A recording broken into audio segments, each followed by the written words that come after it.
Setelah makan siang dan istirahat, dari pos 3 Gumuk Mentul kami masih melanjutkan pendakian. Karena rencana mendirikan tenda adalah di puncak 2 pemancar. Kalaupun ingin mendirikan tenda di pos 3 sangat oke kok. Pos 3 ini cukup luas, dan juga di beberapa spot tanahnya lumayan datar.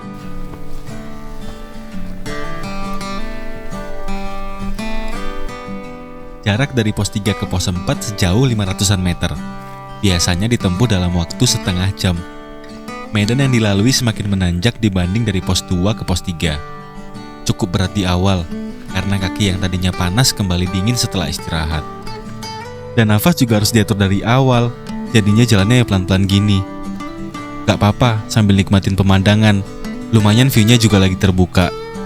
Kalau kalian ketika mendaki tipikal pelan stabil, ngebut cepat capek atau ngebut terus nggak berhenti-berhenti sampai puncak guys. Kita sudah nyampe di pos 4 Lempong Sampan. Di sini kita bisa mendirikan tenda. Walaupun memang luasnya nggak seluas pos 3 tadi ya teman-teman. Tapi kita tetap lanjut ke pemancar.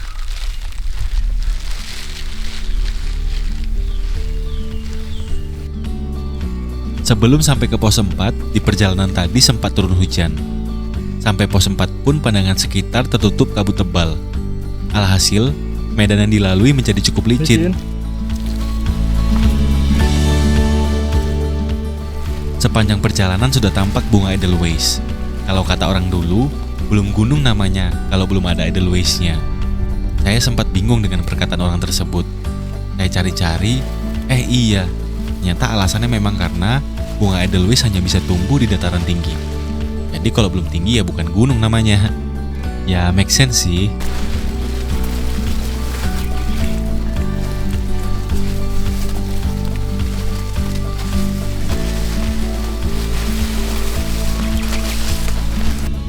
Proses kondensasi terjadi. Kabut yang tertiup angin seolah hidup, menambah kesan dramatis pemandangan. Setelah berjalan sekitar 20 menit dari pos 4, pendakian selanjutnya mengitari lereng gunung yang luas.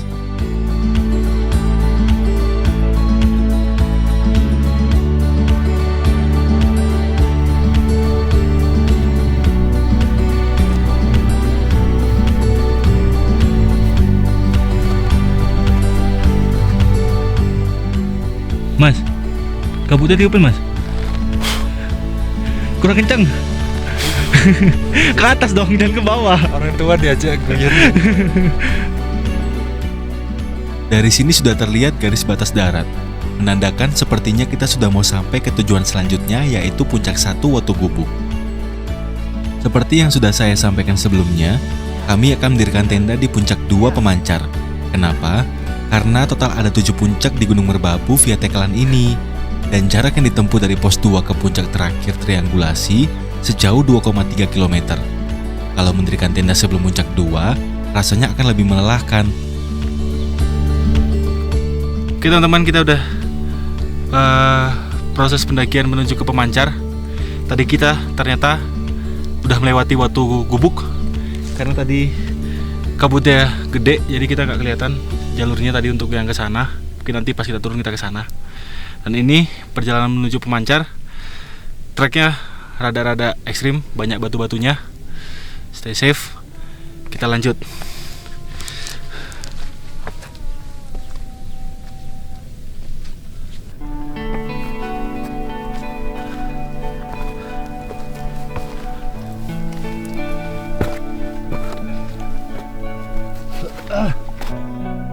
Menara pemancar sudah kelihatan dari kejauhan. Walau terasa semakin berat, kami harus segera bergegas untuk sampai ke lokasi camp, karena langit sudah semakin gelap. Pemancarnya sudah kelihatan guys. Tapi dekat di mata jauh di kaki cuy. Nah itu dia tuh. Aduh, nggak sinkron ya.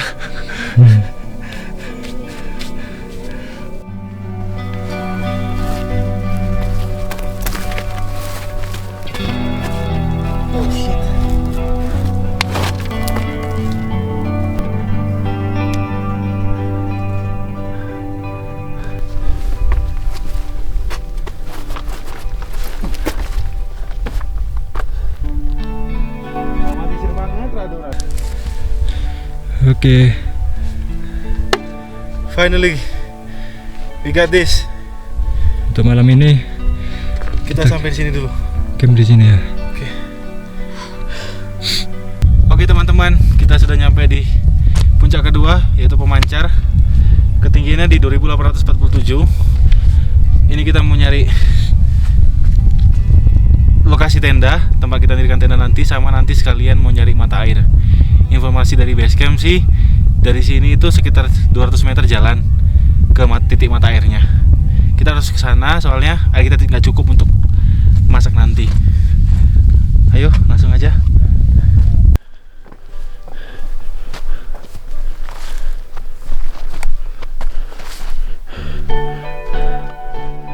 Jadi ceritanya teman-teman, kita belum nemu ini, belum nemu mata air. Yang tadi katanya itu dari Pemancar itu 200 meter. Sedangkan kondisi air sisa segini, ada 2 botol, punya Mas Angga juga sisa segini sepertinya.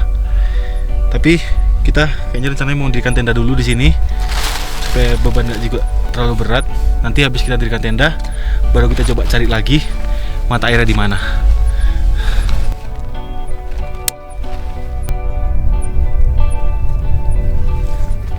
Dari awal pendakian memang kami membawa persediaan air secukupnya untuk dipakai selama di trek saja. Karena mendapat info dari base camp mata air terakhir dapat ditemukan di puncak kedua Pemancar. Namun memang karena kondisi sampai ke Pemancar sudah terlalu gelap, kami kesulitan untuk menemukan sumber airnya. Kita nggak nemu mata airnya, tapi tadi kita ketemu sama teman-teman dari Bekasi. Mereka manfaatin gedung di Pemancar, dapat setengah botol aqua dari mereka. Terima kasih teman-teman dari Bekasi, orang-orang baik. Ini kita dapat. Untungnya kami bertemu pendaki lain yang berbaik hati memberikan air mereka, sehingga kegiatan makan malam saat itu terselamatkan. Coba saja kalau malam itu hanya kami saja yang ada di puncak Pemancar. Kami tidak mungkin masak sop seperti ini. Bahan makanan yang sudah dibawa pun sepertinya tidak akan dikonsumsi semua. Hanya yang digoreng-goreng saja. Dan hal tersebut pasti berdampak ke rencana besok untuk summit ke puncak. Bisa jadi kami gagal summit karena recovery tenaga yang tak maksimal, sampai perbekalan air yang kurang untuk ke puncak. Sebenarnya kondisi hati saat itu bercampur aduk. Ada bersyukurnya, ada juga khawatirnya. Saat itu hanya ada kami dan teman-teman tim dari Bekasi yang ada di ketinggian 2847 mdpl, suatu tempat jauh dari rumah. Tapi ya sudahlah, kondisi tubuh yang lelah hanya bisa melanturkan doa, semoga kami selalu dalam perlindungannya.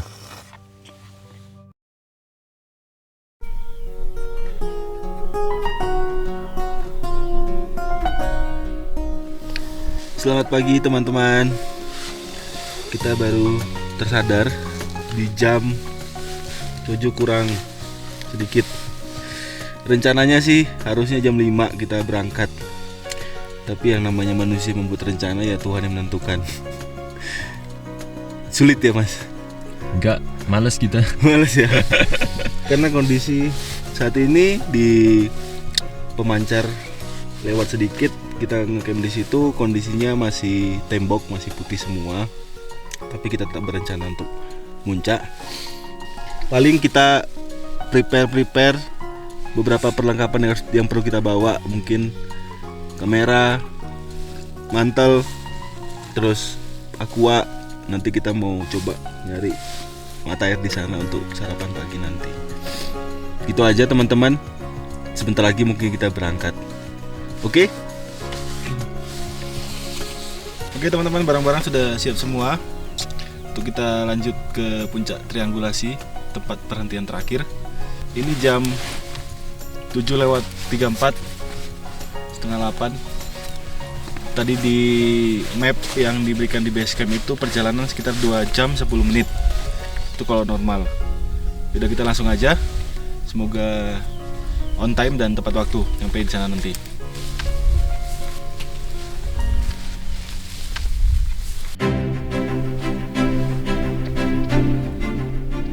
Walau kondisi sekitar masih didominasi kabut tebal, kami tetap memantapkan niat untuk melanjutkan ke puncak. Sebenarnya pendakian Gunung Merbabu ini sudah menjadi pendakian ketiga saya, tapi sebelumnya melalui jalur selo, dan summitnya hanya ke puncak triangulasi. Itu pun sepertinya sudah 8 tahun yang lalu zaman kuliah. Hei, semuanya dijadikan alasan. Intinya sih biar afdol gitu. Kalau nggak muncak rasanya pasti ada yang kurang. Selama masih dimungkinkan, ya lanjut terus lah. Toh juga Mas Angga juga baru pertama kali ini ke Gunung Merbabu. Pasti penasaran.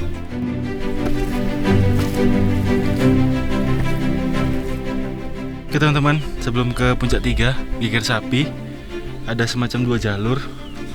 Ini kalau teman-teman lihat di map, ada yang ke kiri dan ke kanan.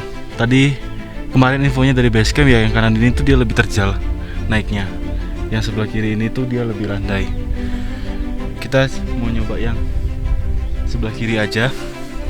Nanti biar bisa dapat puncak 3 sama puncak Syarif. Nanti puncak 5-nya juga nanti kita bisa dapat setelah balik dari puncak Syarif, melipir lagi ke puncak 5. Oke, lanjut.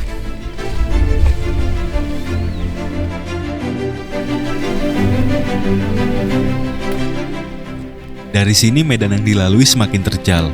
Walau secara vertikal belum 90 derajat, ini cukup ekstrim sih.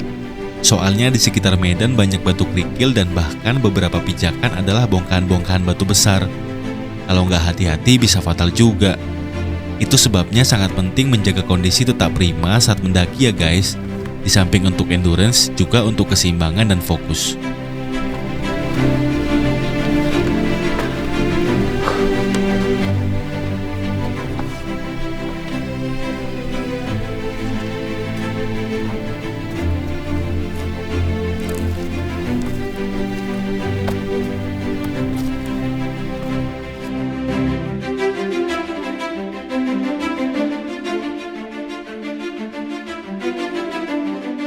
Nyampe di puncak 3 Geger Sapi, ketinggian di 2987 mdpl. Tadi perjalanan dari tempat camp sekitar 49 menit sampai sini. Selanjutnya kita mau ke puncak 4 yaitu Syarif. Walaupun nanti jalannya bercabang, kita mau mampir ke situ dulu, baru kita main ke puncak ke-5. Oke, kita lanjut.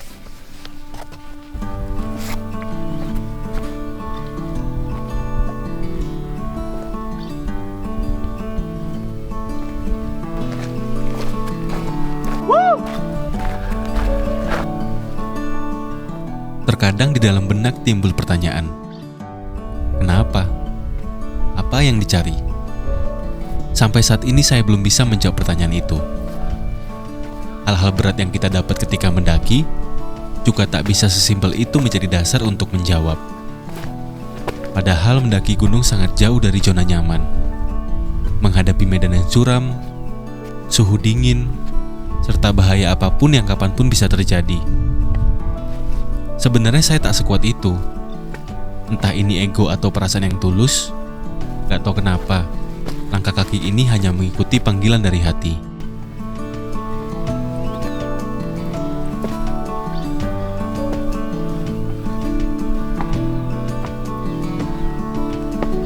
Sepertinya kita sudah sampai di pertigaan teman-teman. Yang satu ke Syarif, yang satu ke puncak 5. Tadi lupa namanya apa. Untuk rantai ya? Ya, dan pastinya setelah melewati trekking ekstrim, naik terus. Sekarang kita mau ke puncak 4 dulu, Syarif. Semoga kita nyampe di atas. Let's go.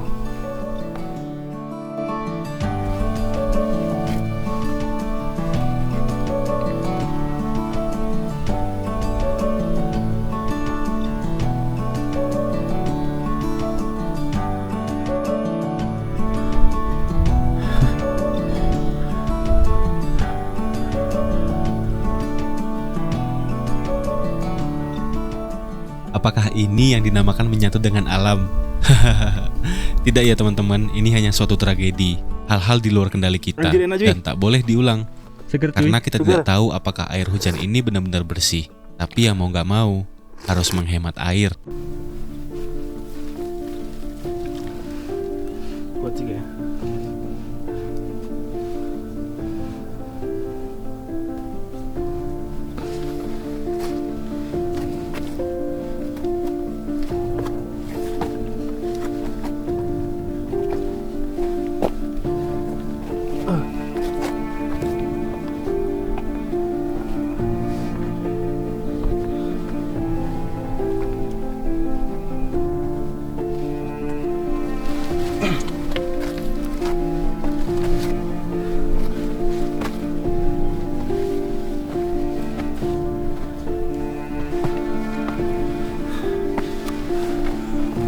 pertigaan Mas ya?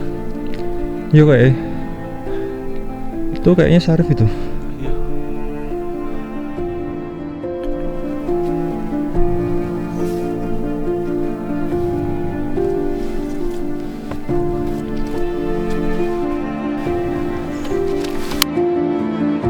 Taruh baju.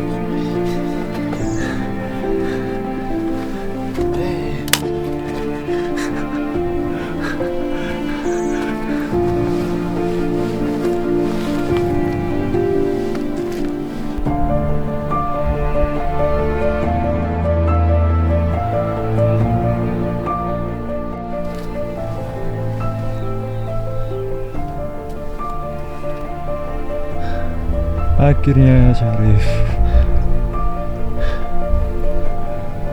Melet bos. Woi, luar biasa Merbabu Via Tekelan. Sangat menguji kesehatan. Pasti denger napasku kayak gimana.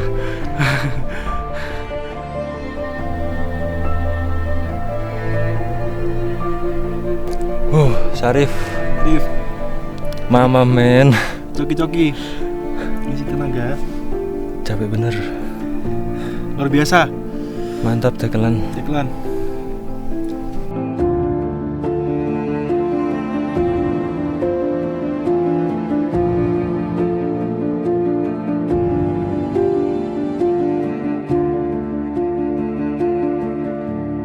Pantang mundur.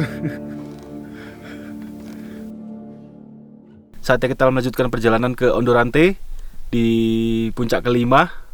Tadi kita pertigaan belok kiri naik untuk ke Ondorante harusnya dia belok kanan. Jadi kita ini turun lagi ke bawah ke pertigaan dan melanjutkan naik ke Ondorante. Lurus ya. Lurus.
Oke teman-teman, kita seperti sudah nyampe di puncak 5.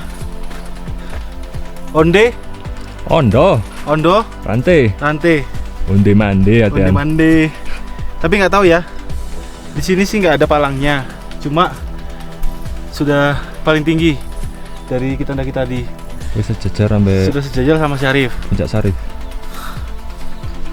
Puncak 5 dan kita lanjut lagi ke puncak ke-6 Songo. Apa? Genteng Songo. Genteng Songo. Let's go. Kalian pernah mengeluh nggak sih ketika menghadapi trek yang naik turun? Udah menghabiskan tenaga untuk naik, harus mengurangi ketinggian dan selanjutnya harus naik lagi. Itulah yang pasti akan kalian alami kalau melakukan pendakian Merbabu Via Tekelan. Banyak yang bilang, Merbabu untuk pemula. Apa iya? Menuju puncak ke-6 Genteng Songo, kita akan melewati jembatan setan. Kenapa dinamakan seperti itu? Bukan karena ada kaitannya dengan makhluk halus ya, tapi memang medan yang dilalui cukup ekstrim. Sampai pendaki harus merayap di dinding tebing, karena jalan yang dilalui hanya setapak dan sisi kiri langsung terjal ke bawah tanpa pengaman. Udah kayak di Gunung Raung nih. BTW, kapan ya ke Gunung Raung? Hehehe.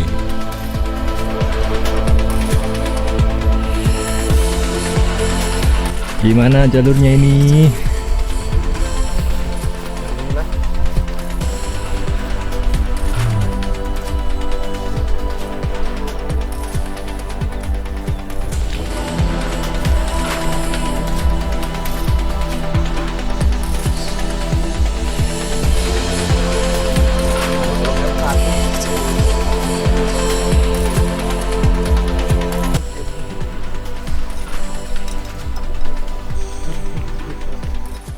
Sampai Songo,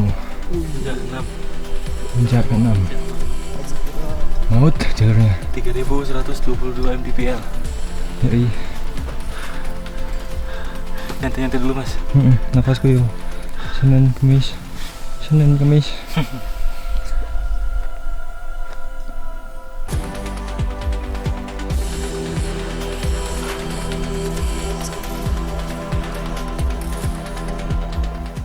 Dari Genteng Songo ke Triangulasi cuma sekitar 75 menit dari mapnya, sekitar 5 menit doang. Kita langsung jalan ke Triangulasi, puncak terakhir, puncak ke-7. Let's go.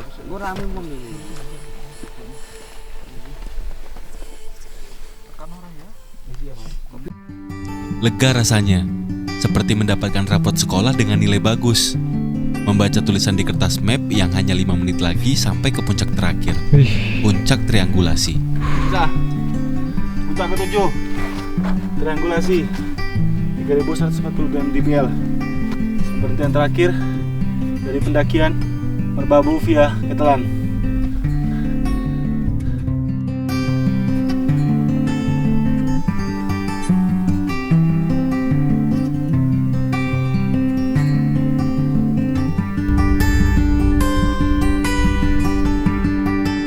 Oke teman-teman, sudah sampai di akhir perjalanan 7 puncak Gunung Merbabu via Teklan. Luar biasa, jalurnya ekstrim, jalurnya sangat menguji stamina, menguji fisik. Dan sekarang ini kita mau pulang. PR-nya tinggal gimana nih cara turunnya. Dadah.